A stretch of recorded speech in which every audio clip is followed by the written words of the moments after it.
Signing up for a new software tool today takes about 15 seconds. You punch in an email, click an authentication button, and suddenly you have an entirely new productivity system. The acquisition process is completely frictionless. But that lack of friction hides a recurring cost. When you actually sit down and audit the credit card statements, performing a true SaaS purge, you rarely find a streamlined workflow. You find a graveyard of abandoned tools still quietly billing you every 30 days. This line graph shows the mathematical reality of subscription bloat. Monthly subscription costs steadily climb, while the curve tracking daily active usage tends to drop off a cliff after the first week of initial excitement. That intersection creates a dangerous financial zone. Once usage drops, you are no longer paying for time saved or practical output. You are paying for the theoretical potential of the software, what it could do if you actually logged in. Adding a new tool to our stack gives us a quick hit of productivity dopamine. Auditing that stack and actively canceling the things we don't use is a tedious process that we frequently avoid. When we finally do look at our software stack, hesitation sets in. There's a fear that clicking cancel on a seemingly minor app will break a workflow we rely on. We fall into the psychological trap of lost capability. This anxiety stems from losing features we think we might need in 6 months, rather than the features we actually use today. This quadrant chart plots software categories by actual use. The y-axis represents daily usage, and the x-axis measures replacement friction. Plotting categories like note-taking, CRMs, or project management here identifies which tools are genuinely hard to replace versus those just taking up space. We can replace that emotional anxiety with an objective auditing framework to cut the financial bloat without destroying core workflows.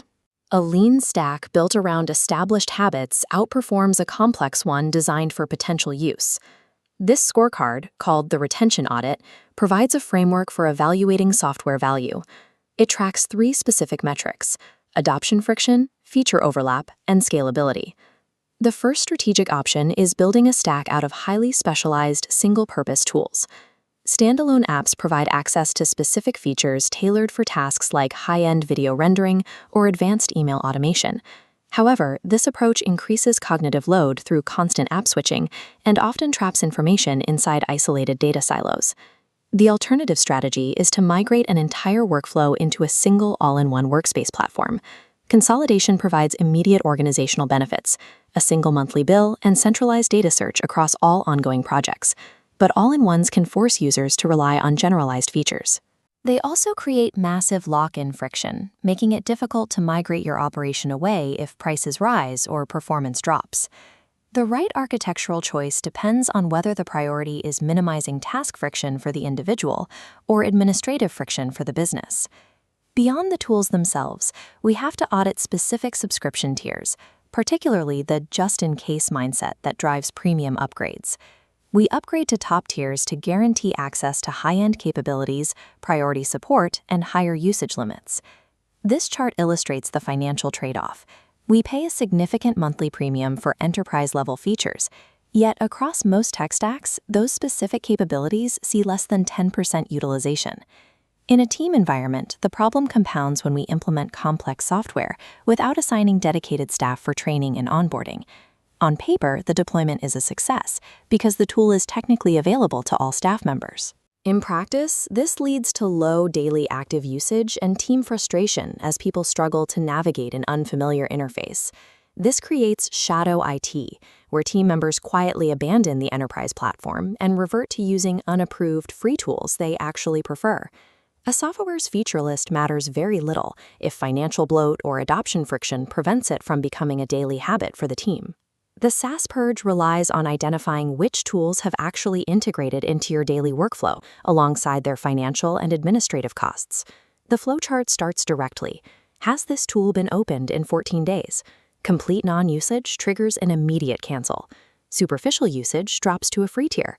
Finally, if features overlap with active platforms, consolidate them into an all-in-one workspace. When the administrative friction and cost of maintaining a tool outweigh the actual time it saves, it is a failed subscription and must be purged. We can apply this framework to the specific needs of solopreneurs and freelancers. For those working solo, audit for overlapping tools. If a core project manager has a built-in time tracker, canceling the dedicated secondary app preserves cash flow. For team leads, the priority shifts to active utilization. If a platform shows a low active user percentage, the implementation has failed. Focus on the tools that the team will actually adopt and use on a daily basis, even if they lack those highly specialized features. Finally, we apply this to the personal optimizer. Many of us fall for aspirational software, complex tools bought for a version of ourselves we haven't yet become. These should be downgraded to free tiers until daily habits actually reach the paywalls. Optimizing a tech stack requires stripping away the friction of unused features and unnecessary costs until the focus returns to the work itself.